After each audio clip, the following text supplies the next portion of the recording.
तो भारत और चीन के दरमियान दोस्तियां और कुर्बतें बढ़ रही हैं। आपको पता है कि चाइना के फॉरेन मिनिस्टर जो हैं उनसे भारत के फॉरेन सेक्रेटरी विक्रम मिश्री की बात हुई है, मुलाकात हुई है बीजिंग के अंदर। ये बहुत बड़ी बात है। पूछें क्यों? उसकी वजह ये है कि चाइनीज जो हैं वो फॉरेन मिनिस्टर फॉरेन सेक्रेटरी से क्यों मिलेगा। लेकिन क्योंकि कहा जा रहा है कि विक्रम मिश्री साहब जो हैं ये पहले वहाँ पे एम्बेसडर जो हैं वो रह के आए हैं। इसी तरह मज़े की बात है, जो चाइना के वाइस फॉरेन मिनिस्टर हैं सन वेडोंग, वो इंडिया के अंदर एम्बेसडर रह के गए हैं, बल्कि वो पाकिस्तान के अंदर भी एम्बेसडर रह के गए हुए हैं।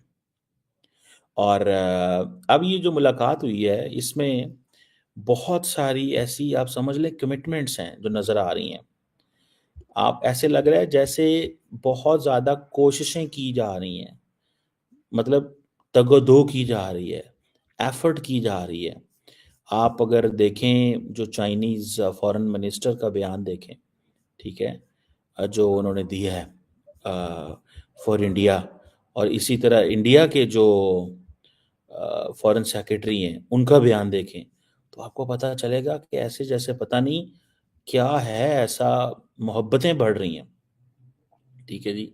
और इस साल 2025 में से आपको पता है कैलाश मानसरोवर जो यात्रा है वो समर में शुरू हो रही है, गर्मियों में शुरू हो रही है। ठीक है जी। और एक तो ये चीज़ है, इसको थोड़ा देखना होगा। दूसरा, India China export level mechanism जो है वो रिज्यूम हो रहा है on hydrological data trans border river cooperation के ऊपर, जो कि इंडिया का है कि ये जी $136 अरब के ये जो इन्होंने बना रहे हैं, एंड देन और बहुत सारे इनके जो बायलैटरल्स हैं उसको।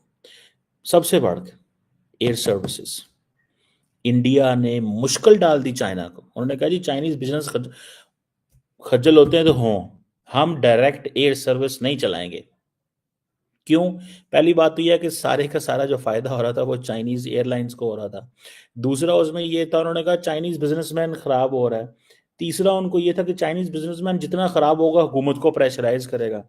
तीसरी चाइना इंडिया को ये बात थी कि भाई जो बैलेंस ऑफ ट्रेड है वो तो चाइना के फेवर में है, $100 अरब तकरीबन। तो हम क्यों चाइना के साथ एयर सर्विस खोले? So use it as a leverage, इसको लिवरेज के तौर पे इस्तेमाल करें। आप समझ रहे हैं बात को? सो चाइना और इंडिया के ताल्लुकात बहुत अच्छे हो रहे हैं और हमारे चाइना से ताल्लुकात बहुत खराब हो रहे हैं। और वो जो खराब हो रहे हैं उसकी रीजन कल अभी आप देखें, कल एक पता नहीं किसी गार्डियन में छोटी सी को खबर आई पाकिस्तान चाइना ताल्लुकात के हवाले से, चाइनीज एम्बेसी ने स्टेटमेंट जारी कर दी कि नहीं ऐसी कोई बात नहीं। फिर फॉरेन में हमारे मिनिस्टर और चाइनीज एम्बेसडर की मुलाकात हुई। फायर फाइटिंग इसे कहेंगे आप। इसे क्या कहेंगे? फायर फाइटिंग कहेंगे। अब मुझे सिर्फ इतना बता दें कि ठीक है, एयर सर्विस खोल दी, एयर सर्विस खोल दी। क्यों खोली? बिकॉज उनको पता है कि हमें इससे क्या मिलना है। चाइनीज बिजनेसमैनों की जान निकली हुई थी, आप समझ रहे हैं? जान बंद थी, बल्कि मुश्किल में थे बेचारे वो कि क्या करें और क्या ना करें, किधर जाएं हम। अब जो चाइनीज साइड है, इंडियंस बड़े खुश हैं कि भाईजान Shanghai cooperation organisation and all this and participation and cooperation, ठीक है ना जी। और कि एक तो उन्होंने कहा जी कि हम जो इन चाइना को जो एससीओ की प्रेसिडेंसी लेने पे भी फुल सपोर्ट करेंगे। और हम आपको उन्होंने कहा अश्योरेंस देते हैं कि फुली पार्टिसिपेट करेंगे जो कि एससीओ की अम्ब्रेला। इट मीन्स कि इंडियन वजीर आजम नेक्स्ट टाइम पार्टिसिपेट करेगा जो भी एससीओ की कॉन्फ्रेंस होगी। इंडिया ने डेलिबरेटली एससीओ को की प्रेजेंस को कम डाउनग्रेड करके चाइना को कहा कि हम तुम्हारे बनाए हुए मल्टीलैटरल फोरम को वैल्यू नहीं देते, हम ब्रिक्स को वैल्यू देंगे। मिसाल के तौर पे पिछले साल जब चाइना की वो 2 साल पहले जब इंडिया के पास थी एससीओ की प्रेसिडेंसी, तो फॉरेन मिनिस्टर्स को बुला लिया, और जब हेड ऑफ गवर्नमेंट्स की बात आई तो कैंसिल कर दिया और कहा जी कि हम तो इसको और अंदाज से देखते हैं। और अंदाज से देखते हैं। और वो अंदाज क्या था? वो अंदाज ये था कि ऑनलाइन चले गए। फिर नरेंद्र मोदी ना गए आई थिंक कजाकिस्तान में, फिर पाकिस्तान के पास आया तो ना आए, तो इंडिया ने इसको लिवरेज के तौर पे इस्तेमाल किया ओवर द चाइनीज। उन्होंने कहा हम पार्टिसिपेट करेंगे। आप देखिएगा अगली दफा नरेंद्र मोदी साहब जाएंगे एससीओ फोरम पे, अगली दफा नरेंद्र मोदी साहब जाएंगे, ठीक है ना जनाब। और इसमें भी देखें, ये जो वो जिसे कहते हैं ना, एक तो ये चीज़ हो गई। फिर उन्होंने कहा जी हर किस्म के बायलैटरल मल्टीलैटरल कोलियंस जो हैं उनके ऊपर हमारी आपके साथ कम्युनिकेशन होगी, म्यूचुअल ट्रस्ट होगा, दिस एंड दैट होगा। और दोनों ममालिक जो हैं वो 75वें जो एनिवर्सरी है एस्टैब्लिश करेंगे डिप्लोमेटिक रिलेशंस की, और मीडिया और थिंक टैंक्स एंड ये होगा, ट्रैक टू डायलॉग होंगे। समझ रहे हैं इंडिया और चाइना के मामलात कितने अच्छे हो रहे हैं?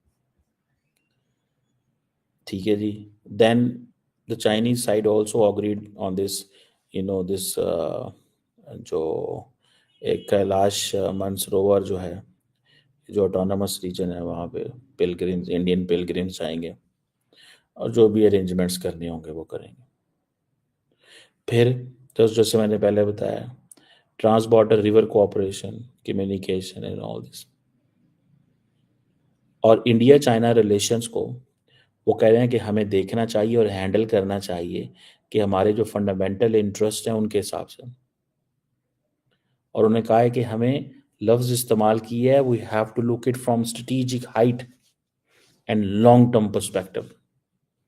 यानी कि हमारा आपका ताल्लुकात स्ट्रेटेजिक नहीं है, इन ताल्लुकात को स्ट्रेटेजिक हाइट से देखें, लॉन्ग टर्म पर्सपेक्टिव से देखें। और हमारी जो कंस्ट्रक्टिव एटीट्यूड्स होने चाहिए, ये इंडिया, ये चाइनीज साइड कह रही है, ये चाइना का वर्जन है।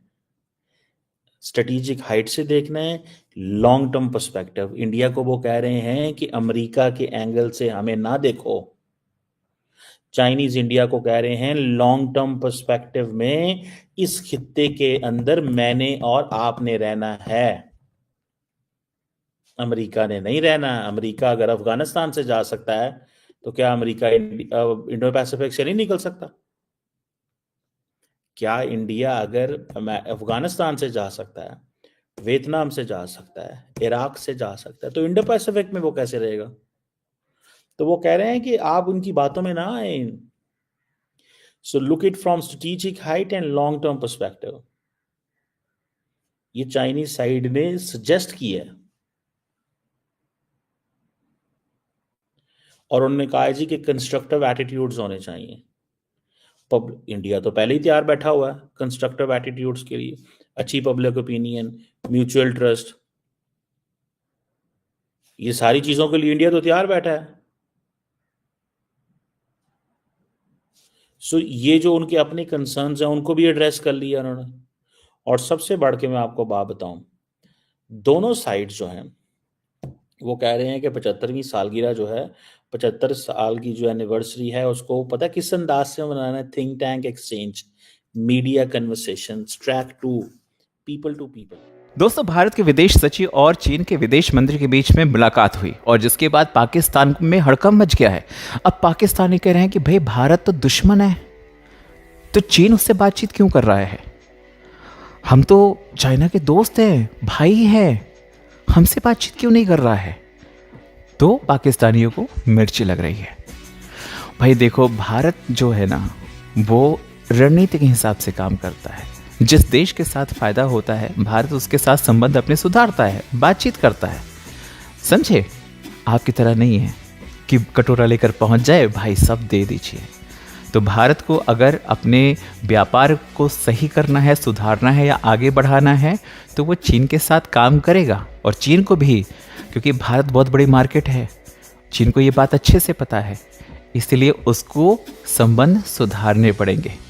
आपके पास क्या है? कुछ भी नहीं है, आप भिखारी देश हैं, आप खुद भीख मांगते हैं, तो जाहिर सी बात है ना, वो आप में इंटरेस्ट क्यों लेगा। और यही कारण है कि इन बेचारों को मिर्ची लग रही है। तो सबसे पहले दूसरों के घर में झांकने से अच्छा है अपने देश की हालत को सुधारो, समझे। और भारत को जो करना है वो भारत करेगा। और रही बात दुश्मनी की कि चीन भारत का दुश्मन है, तो भाई ऐसा नहीं है। दुश्मनी बॉर्डर की चीज़ें अपनी जगह पर है, लेकिन जो व्यापार है वो अपनी जगह पर है। दोनों देशों को पता है कि व्यापार अगर बंद हो जाएगा तो आर्थिक तौर पर नुकसान दोनों देशों को झेलना पड़ेगा। आपकी तरह थोड़ा ना है, आपसे तो कोई दोस्ती छोड़ो दुश्मनी भी ना रखे। आपसे दुश्मनी करके क्या करेंगे बताओ, तुम्हारे पास है क्या। तुम खुद में मानते रहो ये दुश्मन वो दुश्मन फला दुश्मन। हमारे लिए दुश्मनी मायने नहीं रखती है, हमारे लिए आर्थिक प्रगति ज़रूरी होती है, जो कि हम अच्छे से कर रहे हैं, समझे। आप लोग क्या कहते हैं कमेंट करके बताएं। चैनल पर नए हैं तो चैनल को सब्सक्राइब ज़रूर करें। जय हिंद।